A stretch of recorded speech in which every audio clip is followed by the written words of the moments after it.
Hello दोस्तों, I hope आप सभी अच्छे होंगे, स्वस्थ होंगे, मस्त होंगे। तो आज था पितृ अमावस्या का दिन। तो उसके पावन अवसर पर मैंने अपने दिन की शुरुआत भगवान के स्मरण से की। जब भी किसी शुभ कार्य की शुरुआत भगवान के नाम से होती है तो मन को एक अलग ही शांति और सकारात्मक ऊर्जा मिलती है। ऐसा लगता है कि हर कदम ईश्वर के आशीर्वाद से आगे बढ़ रहा है। भगवान की पूजा करना ही नहीं सिखाता, बल्कि अपने माता पिता, गुरुजन और पूर्वजों का सम्मान करना भी सिखाता है। सनातन धर्म हमें अपने पितरों को याद करना केवल एक परंपरा नहीं, बल्कि उनके प्रति सम्मान और प्रेम व्यक्त करने का सबसे सुंदर माध्यम है। हम अक्सर अपनी व्यस्त जिंदगी में भूल ही जाते हैं कि आज हम जहाँ हैं उसमें हमारे पूर्वजों के संघर्ष, त्याग और संस्कारों का भी बहुत बड़ा योगदान है।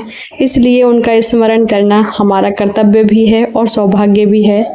तो यहाँ बन रहा था अमावस्या के लिए खाना, और मोस्टली बन ही चुका था पूरा खाना सुबह सुबह। हम अक्सर पितृ अमावस्या में हमें अपनी जड़ों से जुड़े रहने की प्रेरणा देती है।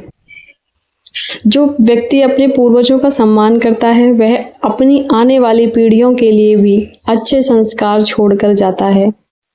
जब जीवन में कठिन समय आता है तब इंसान सबसे पहले अपने भाग्यवश सवाल उठाता है। कई बार तो भगवान से भी शिकायत करने लगता है कि हे प्रभु, मैंने किसी का बुरा नहीं किया, फिर मेरे साथ ऐसा क्यों हो रहा है। लेकिन क्या आपने कभी सोचा है कि शायद भगवान आपको सजा नहीं बल्कि मजबूत बना रहे हों। सोने को भी कुंदन बनने के लिए आग में तपना पड़ता है। उसी तरह इंसान का चरित्र भी कठिन परिस्थितियों में ही निखरता है। यदि जीवन में कभी संघर्ष ना आए तो हमें अपनी वास्तविक ताकत का पता ही नहीं चलेगा। भगवान कभी भी अपने भक्त का साथ नहीं छोड़ते। हाँ, कभी कभी वह हमारी परीक्षा जरूर लेते हैं। तो सुबह का हो चुका था ये खाने का काम पूरा। फिर उसके बाद मुझे लगा कि थोड़ा सा सफाई करना चाहिए, क्योंकि कुछ सामान आता है तो ऐसे रख दिया जाता है, तो फिर थोड़ा सा ये भी हरकतें कर देता है तो फिर थोड़ी सी और फैल जाता है। तो मैं इसको लेके बैठी थी थोड़ा सा इसको अच्छी तरह से रखने के लिए। तो उसमें ही साथ साथ लगा हुआ था, इसको 1 मिनट भी बैठना नहीं था, क्योंकि इतना बिजी होके लगा हुआ था मेरे साथ, जैसे मेरे साथ कितना काम कराने वाला है।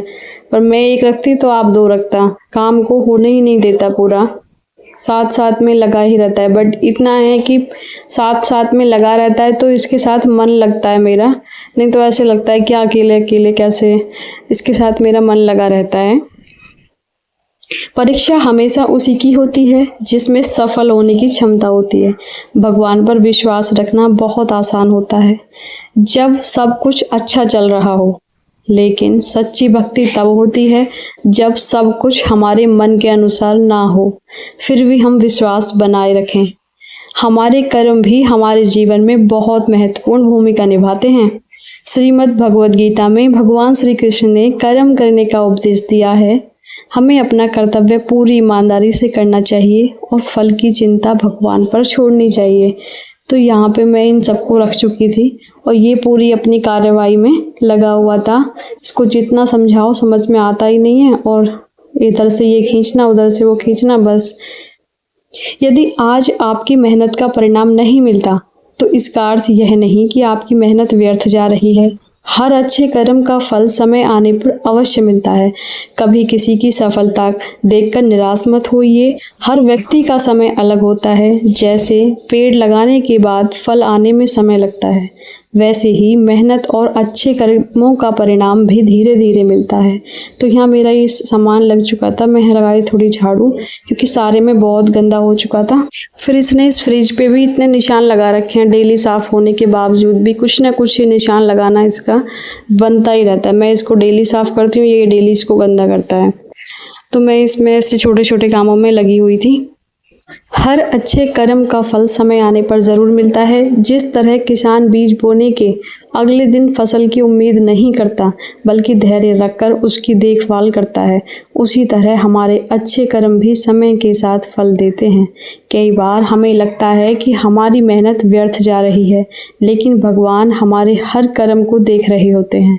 हो सकता है आज परिणाम दिखाई ना दें, लेकिन सही समय आने पर वही कर्म हमारे जीवन में सुख, सम्मान और सफलता बनकर लौटते हैं।